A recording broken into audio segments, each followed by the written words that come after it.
Hello everyone, this is Kestrel.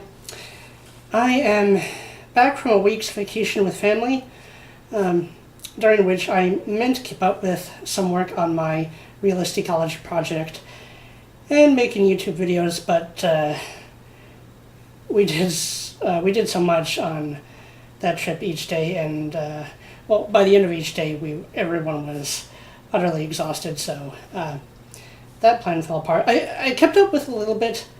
And I had a great time.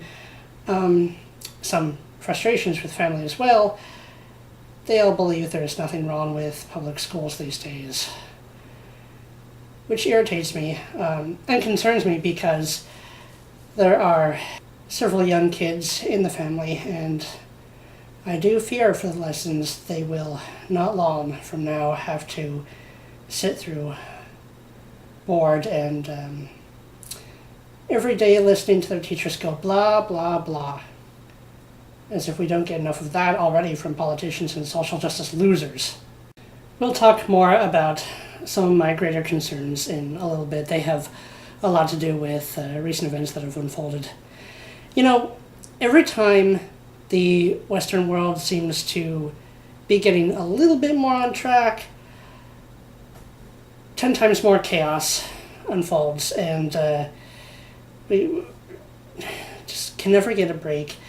Can barely go for a week's vacation without everything going right back to, well, I don't know if I should use the words I really want to use. Just absolute mayhem again. People have to stop asking for socialism. They really do. And I'll get into the details of that. Yesterday was my first full day back, and I spent the morning bonding with my kitty cat Blackberry, who was and still is really clingy after having not seen me for 10 days. So 2 days to vacation and 2 days back, completely spent on travel, so was actually only on vacation for 6 days, but we did have a pet sitter during that time, but it's not the same for a pet as being cared for by the human you've bonded with over your entire life. So I'm going to try to not leave him again for that many days. Maybe I'll try to have him come with me next year. Plans just got scrambled over the last few days before travel this year, so there was only so much I could arrange. Now that I'm back, I'm trying to catch up with searching for more work. Of course, if the West does go completely socialist, it'll be all for nothing, and the world will go to more hell than it's even in right now. And this is why I'm trying to fight it. That's why I'm trying to fight it. As I've said in videos made before, I don't want to watch the world burn. And that's part of why I'm making these videos. I'm trying to talk from reason and evidence and trying my hardest to talk my way through my thought process and also help other people who are interested by explaining my thought process and a lot of thought processes of, similar thought processes. I'm not going to claim it's exactly the same, but people trying to make sense of the world instead of give up. And combine it with a bit of storytelling and at least a little bit of fun stuff and entertainment, because you do need a break once in a while. So I went into the Natural History Museum. This was yesterday. Today I've been mostly job searching and catching up on finances and other stuff. The heat wave that was going across North America that broke for a couple days about a week ago came back. It's a little bit cooler today, but still really hot. If you hear a wind blowing sound in the background, that's actually a fan I have in the next room over. It's can't survive this heat without a fan.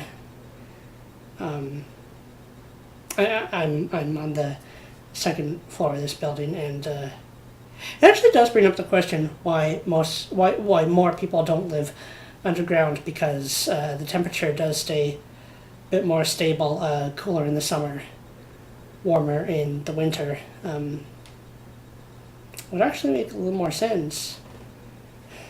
So yesterday, I went into the Natural History Museum, where I'm helping build the new fossil database, and I got to look at a couple drawers of Coelophysis bones. Coelophysis was one of the earliest dinosaurs. It was a primitive theropod, abundant in the late Triassic, and it appears prominently in the first episode of the 1999 Walking with Dinosaurs 6-part series, the original Walking with Dinosaurs. The first episode titled New Blood. And if you get the chance to ever rent or watch the original 1999 released Walking with Dinosaurs series, is available to watch on CuriosityStream. If you have it, it's amazing. One of the best documentaries ever. A little outdated now, but not that much. I also looked at a few fossils of an amphibian named Greererpeton, which was a very early tetrapod from the early Carboniferous period in geologic history. If you're not familiar with the Carboniferous, it was a time between around 360 million years ago and 300 million years ago. The name means carbon-bearing, as this period was named after and is famous for its coal beds in the rock layers.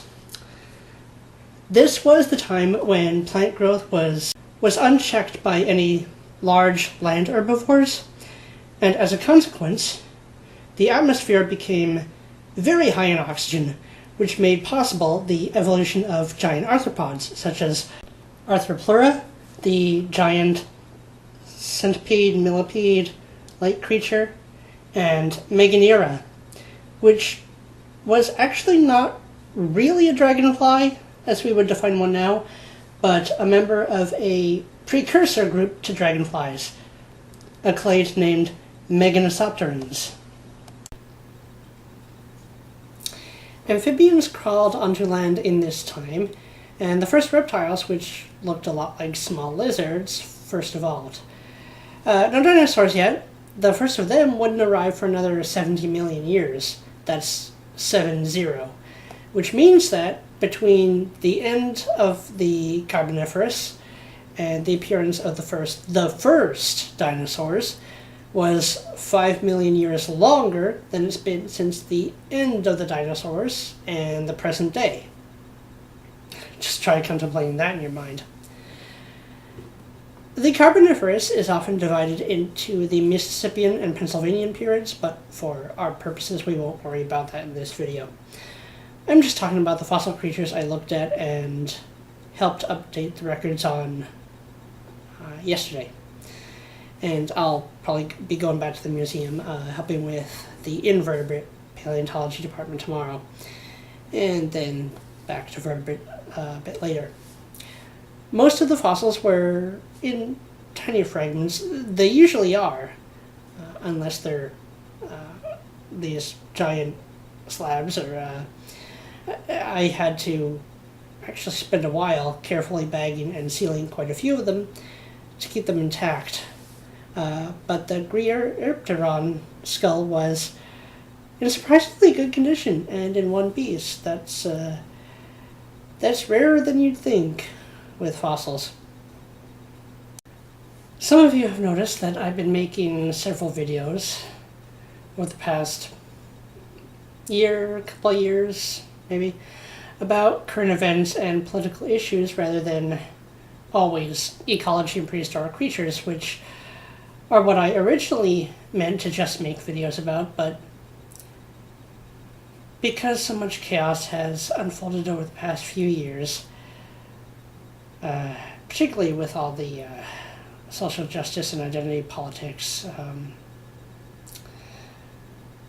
because I'm now an adult and have to participate in the world to some extent, that is part of the responsibility of being an adult, at least being a rational adult.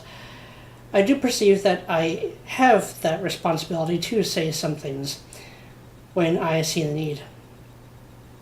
I will try to come off as not too melancholy and pissed off, though it is hard some days when I keep hearing the same bullshit over and over again from socialists, from leftists, from race baiters, and people who just want to bitch about the past rather than learn the lessons and just try to do better.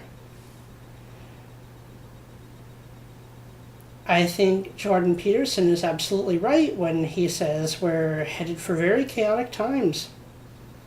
And what may be scariest is that we are headed for such times at a point when reliable guidance in dealing with life's issues is very much lacking.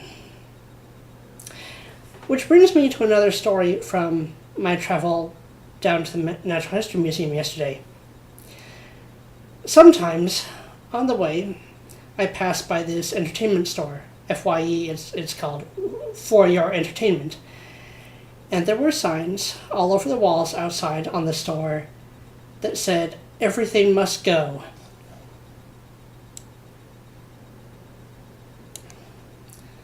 $30 to 50% off everything in price. Now, that latter part sounds amazing, but revisit the first part, "Everything must go," which means they are closing. I asked inside, and they said they are closing in only 2 to 3 weeks.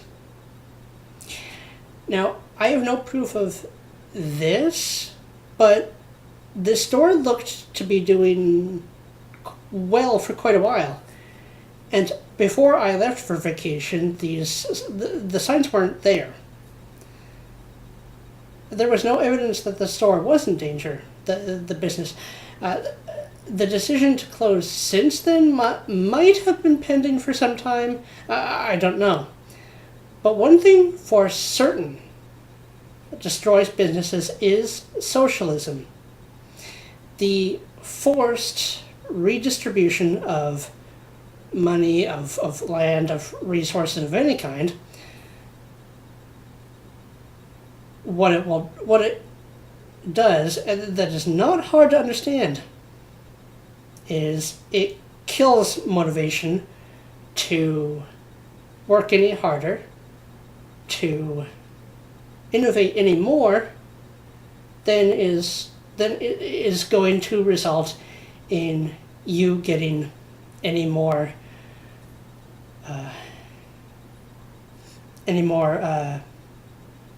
resource income than you would get before the rest is taken away from you and redistributed. It's a very simple economics lesson, but I haven't seen this taught in schools. My dad and I had talks about it, but we didn't need glasses to be able to have those talks. It was just conversation, which is also something that's sorely lacking in today's world. Sadly, we have more and more people pushing ruthlessly for socialism now, with no clue of what the consequences that I just talked about, and I can do a longer presentation, a longer discussion on them at some point. I do have to try to get my life back on track after that week kind of detached from the world.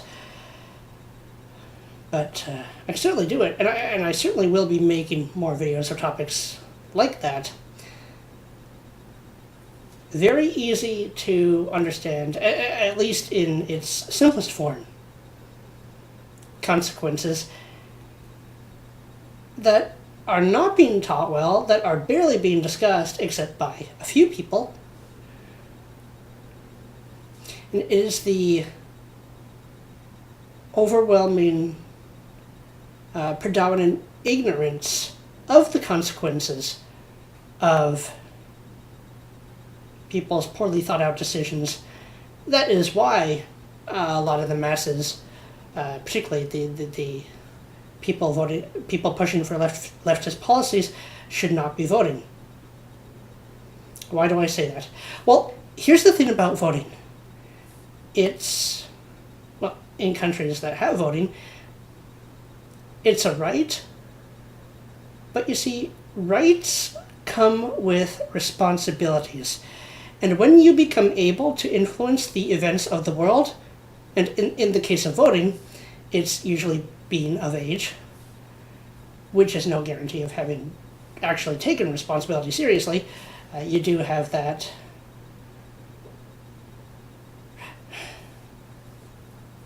I'm repeating the same word over and over, but trying to find another one would take too long. You have the responsibility to learn about what is at stake with the state of the world and with the events of the world, and to choose the best option out of the choices available. Of course, you also should remember that it's often the government itself deciding which choices are available, and that's something to be cautious about as well, and keep in mind. One of the reasons I made the video about how I made the choices I did for the 2018 primaries in my state, how I went about figuring out how I was going to vote, I'll put a link to that video in the description below, was to demonstrate going about doing this, even having had not that much time to assess the choices. I still spent a few hours before voting putting some last hour's worth of effort into it before finally heading to the voting booth that day. And that morning was not the first time I looked things up, but it was when I got the clearest information.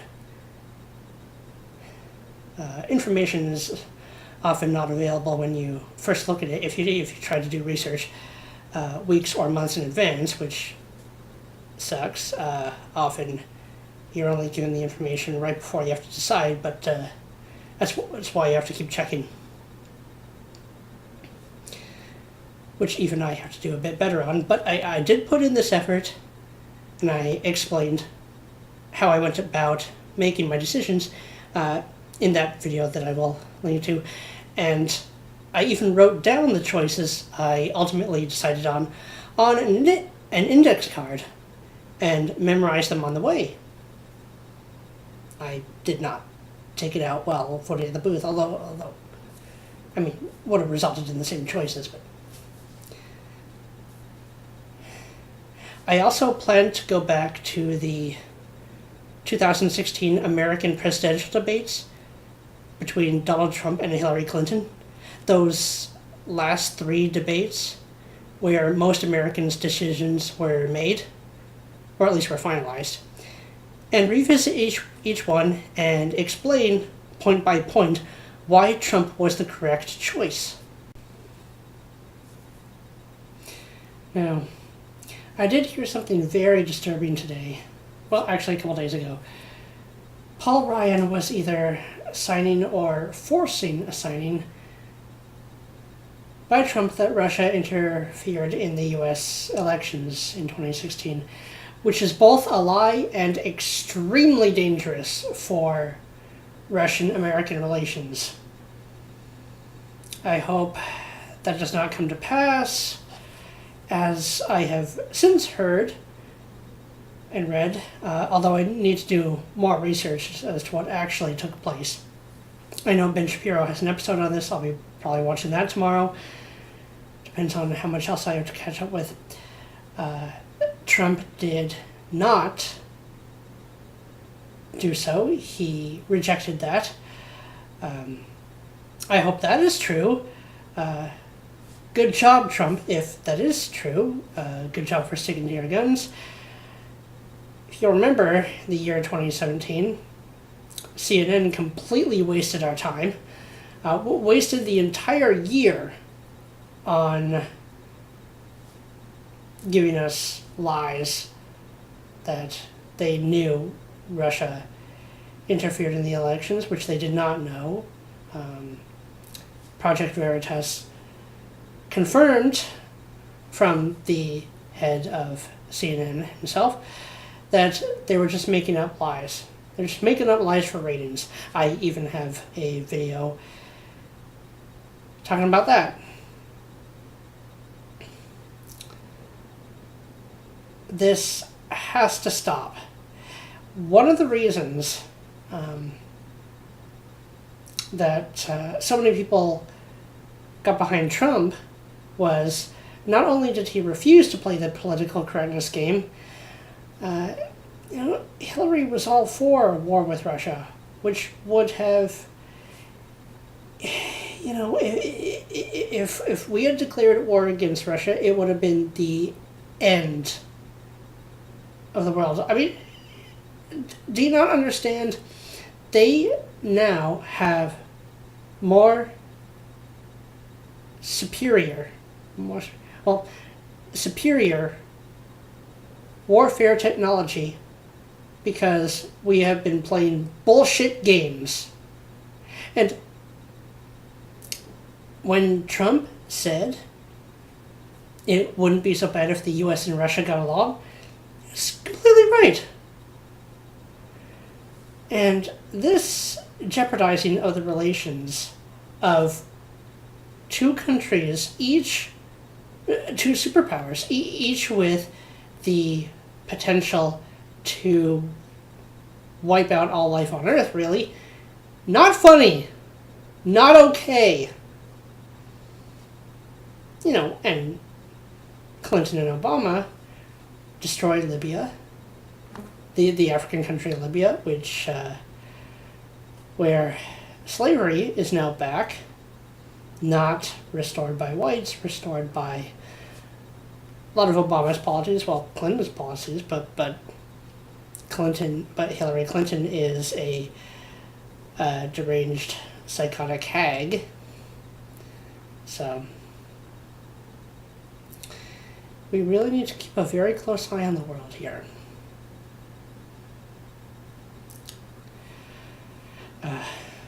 So I will do some research over the next few days as to what actually took place.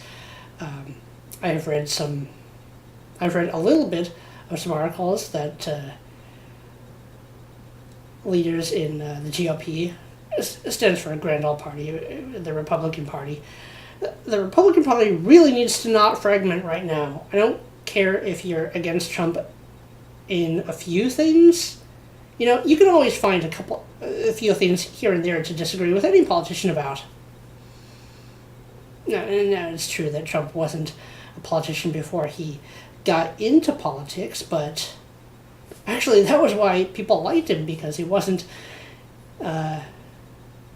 he wasn't feeding us bullshit and unkeepable promises that we knew weren't going to be fulfilled, which every politician in history does. We wanted something different.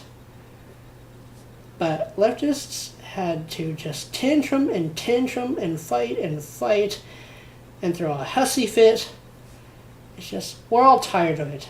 And weren't they the party who was harassing Trump that if Hillary won, will he please accept the results of the election? Well, you lost credibility because you did not hold to the same standard, Democrats.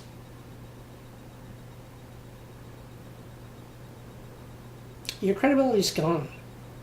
And the only way you're able to have any influence now is by harassing people. Well, there you show your true colors.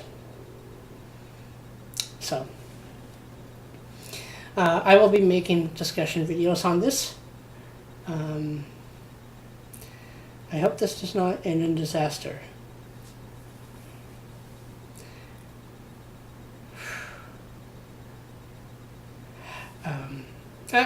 This is another sequence of events. I was trying to follow along on vacation, but my internet at the time and the newspaper, well, the newspapers are completely untrustworthy, but my internet at the time was shaky and unreliable.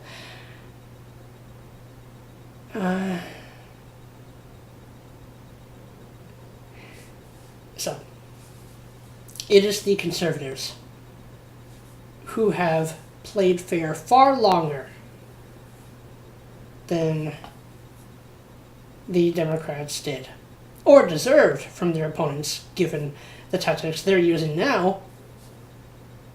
Conservatives who have been hounded, harassed, and yet still stood tall to protect their country and their loved ones.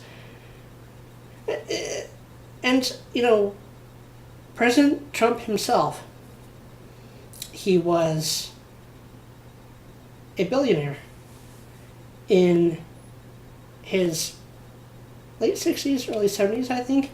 He could have retired and lived a good and easy life for the rest of his life. He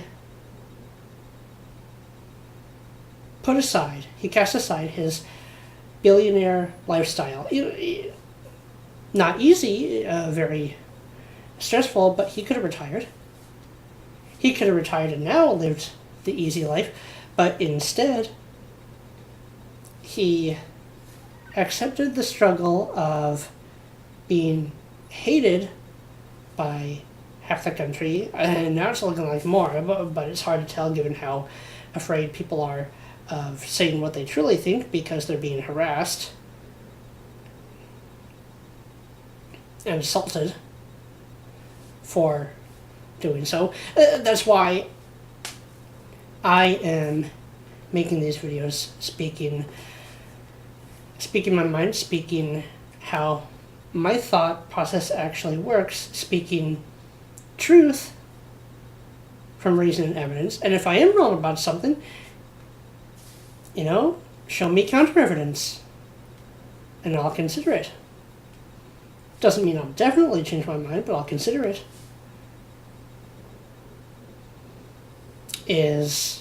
If we want to return to a world where people are not afraid to speak their mind, right now we have to have some people speak their mind, speak truth, even though it's frightening. And the more who do, the closer we will be to bringing back that world.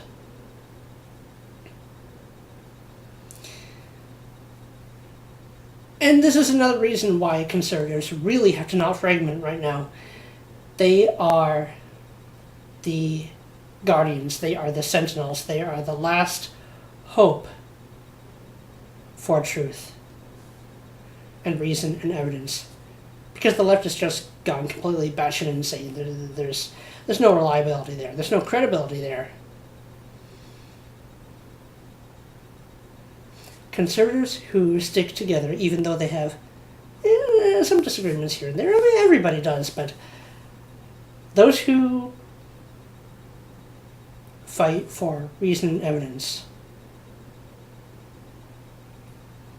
those who stand tall even when the world is collapsing around them,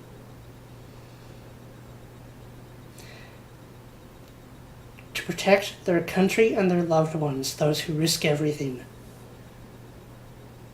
those conservatives who have become,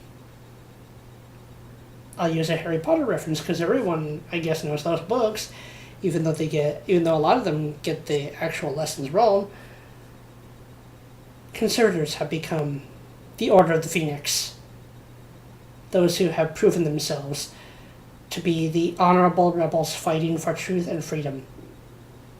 And only rebels because so many of even their own people turn against them at the slightest possibility of offense. And an accusation usually unfounded anyway. Oh, you offended me, blah, blah, blah, blah. Oh, shut up. I don't know if this has gotten through to you, but the world is not made up of safe spaces, never has been, never will be. You know, another quote from Jordan Peterson, which is spot on, is in order to have any conversations at all, you have to risk being offensive. And most accusations of offense are pathetically weak anyway. I will continue my commentary on issues like this in the world because it's really the future of not any one country, but of the entire world. That, more so than we've seen in a long time, now depends upon the large-scale return of reason, debate, free and voluntary speech, and exchange of ideas. As a request to anyone following me, subscribe to me, or simply interested in what I have to say, I'm going to pose an assignment to you. Watch the video titled "This is Very Serious," uploaded by Stefan Molyneux on July 13th, 2018, 4 days ago. You can search for it by name right here on YouTube. In the meantime, I'm going to have to close out for tonight, soon, because it's really late, and I have other things to do. And if I try to drag this video out any longer, I won't be able to upload it tonight anyway. A couple last things to address. I was answering a question, man, I'm getting tired, I'm slurring words, it is really late. I was answering a question posed to me on Quora on the morning of July 15th, the last day of travel back from family vacation. Our return trip was the 14th and 15th. I was awake long before everyone else at the hotel. I spent a little while answering Quora questions before we packed up. One of them being, could any animal kill a tiger? Now, I thought the question was meant to be read as, could just any animal kill a tiger? Because tigers seem to get this split, perceived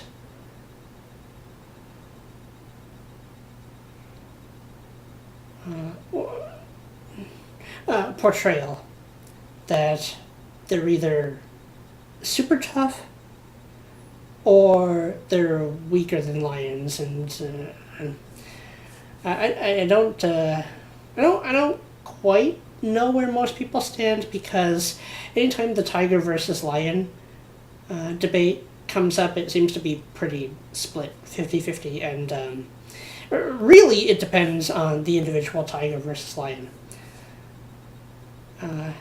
The question now looks, based on other people's answers, based on comments, like it was more in the tone of, is there any animal that potentially could?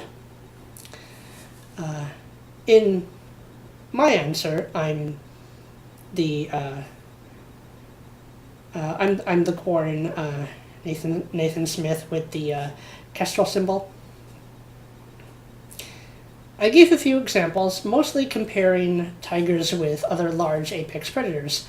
I spent a while comparing them with the Smilodon cats, which are often called saber-toothed tigers, even though they were not related closely to the tiger lineage at all. I received a number of upvotes to my answer, but also a lot of comments asking about or telling me that, well, a tiger could be killed by animals like elephants, rhinos, hippos, water buffaloes, and even Himalayan bears or saltwater crocodiles. The main reason I didn't include those in my answer was because animals like those are well capable of killing almost any carnivore that threatens them. They could just as easily kill a lion or an alligator. I don't know a lot about Himalayan bears, but most bears, particularly crocodiles, I mean, if the bear's in the water, even a polar bear would have trouble against a saltwater crocodile.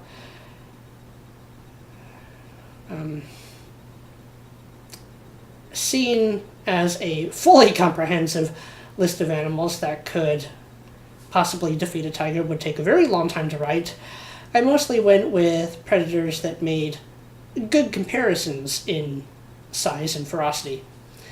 So I just wanted to clarify why I answered the question the way I did before I get another 20 comments telling me which creatures I missed. I have also been requested to review the rest of the episodes of the Jurassic Fight Club series, requested by Super Mario Logan fan and a couple of others before him. I had started making discussion and review videos of individual episodes of Jurassic Fight Club a while ago. I believe I made videos for the Munjungasaurus episode and the Deep Sea Killers episode. You can find those on my channel. I may have done one other, I'm not sure. I have written significant sections of scripts for a few others. It's just I've been distracted by other projects since. But since I was reminded, I will try to get back to those.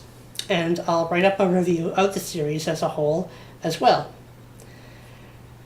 So, do your best to survive until we talk again. And remember that assignment. Go watch the Stefan Molyneux's This Is Very Serious video. It's a good introduction to a resurrection of logic and reason. I will try and make a video for tomorrow, but I can't make any promises other than more videos will come. Until then, this is Kestrel. See you soon.